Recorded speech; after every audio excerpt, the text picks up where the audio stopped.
All right, we'll move on from that. And EdTech unicorn PhysicsWallah has reported a profit for the third consecutive year for FY23, even as its expenses jumped sevenfold and revenues rose by 3.4 times on a standalone basis. The EdTech has reported a profit of 16 crores for FY23, which is down from 98 crores in FY22. Its standalone revenue surged to 798 crores, with the offline centers accounting for nearly a third of the total.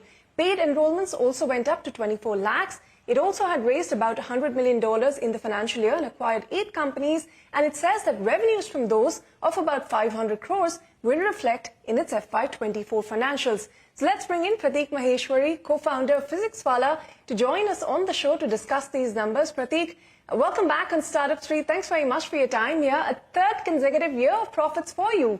Give us a very brief overview of the operational highlights for the year and why there was a bit of a decline in profit that we saw in FY23. Thank you, Ritu, for inviting me to this forum. Yeah, there is decline in profit because strategically for a growth phase company, it is very important to grow the revenue and capture the market. What we have thought, since we have secured $100 million of funding, it was essential for us to go into new exam territories, to new verticals and capture the market. Although the absolute PAT have declined, but there is a surge in the revenue, which is 3.5x of FY22, and it has been an amazing year for us. The quick contributor to the growth was we have started the hybrid learning centers, the offline learning centers, which accounted for 1/3 of the revenue. And the second contributor was we have expanded it to multiple exam categories. And the same playbook which we have formed in JEE and NEET, we have successfully launched in GATE, UPSC, SSC, banking, railways, CAT, CA, CS, almost all exam categories. So, venturing into the new exam categories, exploring the new markets, have contributed the online revenue, and and we have expanded very well in offline as well. Well, Prateek, briefly tell us more about this offline expansion. You told us that a third of the revenue is now coming from this, whereas the number of students is, barely 5% of your total. What is the plan going forward? Is the contribution to revenue from offline going to continue to increase? So, currently 33%, of the revenue is from the offline expansion. Post-COVID, we saw a strong, urge in the students to go offline and study from the offline mode of education. And we are among the only startup who ventured very quickly into offline segment and expanded it to 37 cities. Next year we will be venturing into total of 100 plus cities in India. And in terms of headcount, the number is very small. That is less than 5% of the total audience, which we teach in offline, because you have to really invest in capex, and there is a capacity constraint in offline. So online, it contributes 95% of the headcount, but the price point are very affordable in online, and the offline price points are little expensive because expenses in capex, So, in terms of, teaching hours, Ritu.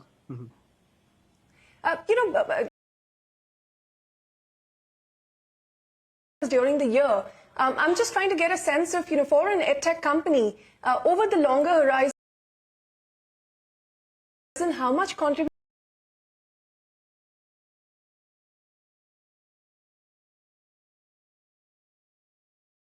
will be 30 to 40% of the total business. That's what our future projections, as far as our future projections says that offline will contribute to 30 to 40% of the revenue.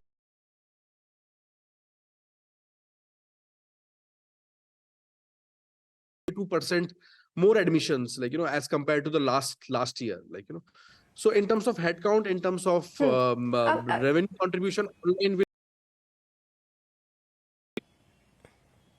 Okay, and any numbers you could quickly put on how many more students you'll be adding online and offline in FY24, in FY25 as well, now that we've started the new year? So FY24, there will be 100% growth in online users, And in offline users, like, you know, there will be 60% more users will enroll in offline. Like, you know, we are Sure. taking our hybrid learning centers to tier 3, tier 4 cities. And like, you know, we are even making offline learning also affordable. Prateek, a quick word before we let you go. Your expenses have also seen a big jump this year, and I see it's mostly in the employee benefit category. This is coming after you to let go of about 120 employees a couple of months back because of performance reviews and other reasons. Give us a sense of what the headcount is now, why was this expense so high, and what are your hiring plans for the year? Yeah, so like, you know, the expenses were high in one in the employee category, and second was in the capex. We have invested more than $20 million in capex in the last financial years. And like, you know, once you go offline, you really have to hire a massive workforce to run those centers. So that's why the employee expenses were high in, like, you know, high on these lines. And like, you know, 100 employees we let go on a basis of performance. Like, you know, that is not even a 1% of the total workforce which we have right now.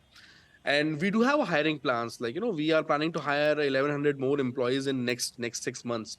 So to fulfill the expansion needs of the company. And currently we are an organization of 12,000 plus employees.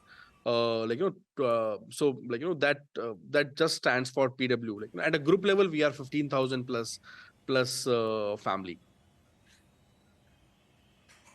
Okay, Prateek, 15,000 strong family, third consecutive year of profits, and plans to add 1,100 more during the year. Thanks very much for sharing your thoughts here on CNBC-TV18. It was a pleasure speaking with you. Thank you. Thanks, Ritu. Okay, on that note, we're going to have to take a short break, but don't go anywhere. Up next, we're going to meet Kidbee, which is a plant-based children's clothing brand, which has created a kidwear using skin-friendly yet sustainable fabrics. How do they plan to grow their business, and what is the potential for the sustainable kidwear market? We'll understand all of this from the co-founder on the other side.